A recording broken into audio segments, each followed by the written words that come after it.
O kita nyo naman, kamote lang yan. Pina-level up ang sosyal, sisi pa at napaka-moist pa niya. Mas pina-healthy pa kasi gawa sa kamote ang puto natin. Sa oven at steamer ay pwede po ang recipe natin. Kung bet nyo ito gawing pang negosyo ay pwede po. Para maiba naman sa mga nakasanayang puto natin. Tara, umpisahan na natin. At dito meron tayong kamote, naluto na po yan at na-mash. I-measure lang natin para makasigurado tayo kung ilang cups talaga ito.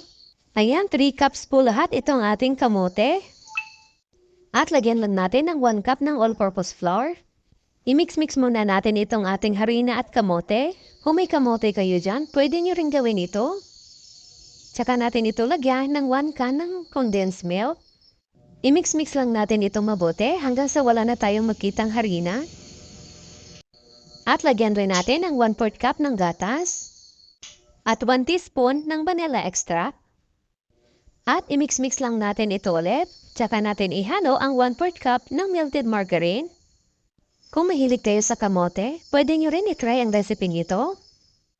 At pwede na natin ilagay ang 3 tablespoon ng baking powder. At siguraduhin po natin na mamix po natin itong mabuti. Pag may buo-buong baking powder, mapait po yan. Kailangan na mamix itong mabuti. Hindi na po kailangan na magpahid ng mantika dito sa ating photo molder. Medyo sticky po talaga itong ating mixture. Konti lang muna ang ilalagay natin dito sa ating mga photo molder.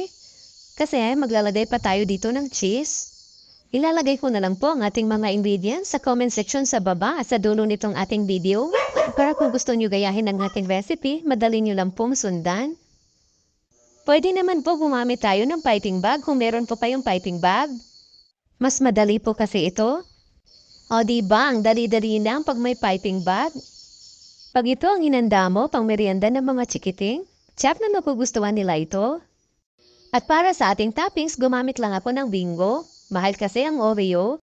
Mas makakatipid tayo dito, durugin lang natin. Steam lang po natin ito ng 15 to 20 minutes in high heat. At ayan na po, luto na ang ating cheesy kamote puto. Pasensya na talaga mga kakusina, hindi ko na po na ng video ang steaming process.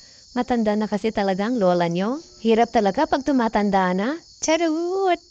Ayan ang ganda-ganda, gasing ganda ko. Charot! Sa kulay pa lang ng ating puto, napaka-cheesy na. Kung bibili kayo ng kamote, piliin nyo ang ganitong kulay. Ang ganda kasi.